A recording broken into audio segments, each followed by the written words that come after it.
In the 14th Amendment, it states that no state shall deprive any person of life, liberty, or property without due process of law. Life, liberty, and property are all things that people of different ethnicities were not given in the Segregation Act. What is your name? Alexandria White.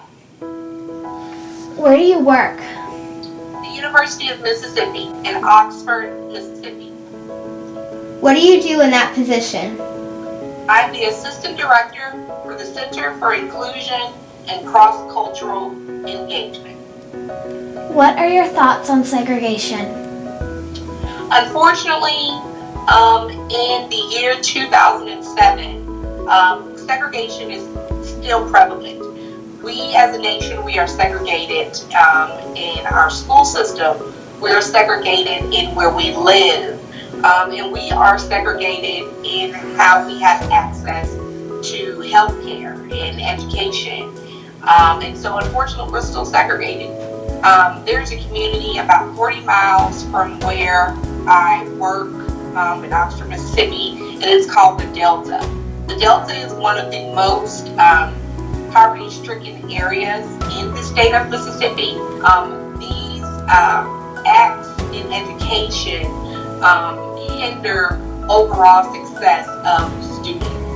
And so as a working at a university, I often encounter students who actually made it out of the Delta. They are first generation college students who were able to rise above their circumstances and attend a university. And so as we look at segregation through education, we can look at the resources that a school has. Does the school have a laptop? Does the school provide resources for its students? Education is impactful, and that continues on through middle school and through high school. And so segregation in education affects everyone. And so I often hear people say, well, we don't need to go to school with people who are different from us. Yes, you do.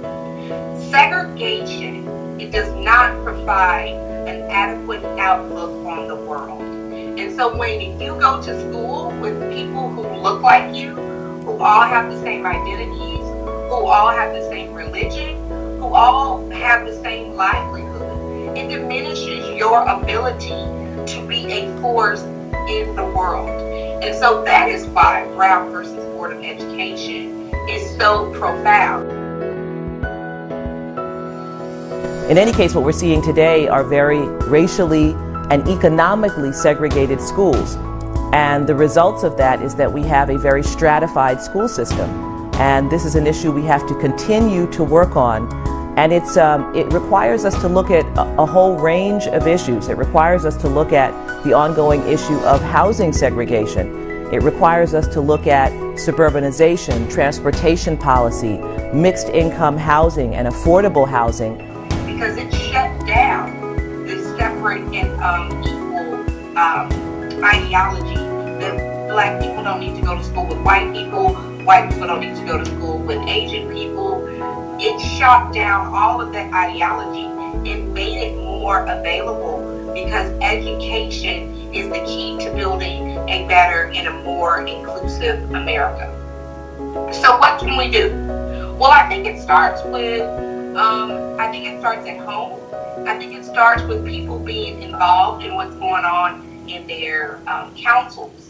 I think it involves with being aware of who you are electing. Who is for inclusive education? What candidate is for making sure that students are all getting adequate education, no matter who their parents are or where they live. And so in closing, yes, segregation is very prevalent in 2017. Thank you.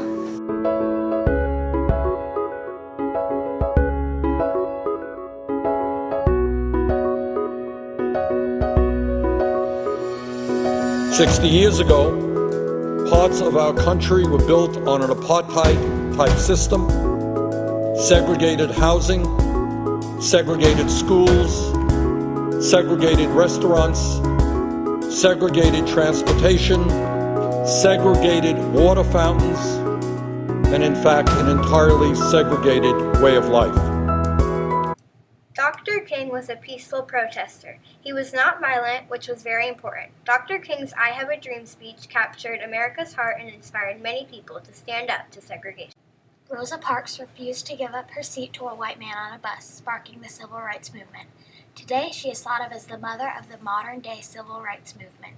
Booker T. Washington was born a slave on a Virginia farm. Washington grew up to become a founder of Tuskegee University, devoted to educate and teach teachers and students. Segregation led to limited opportunities for Black Americans. It wasn't until 2015 that Misty Copeland became the first Black woman to become principal ballerina in the American Ballet Theater's 75-year history.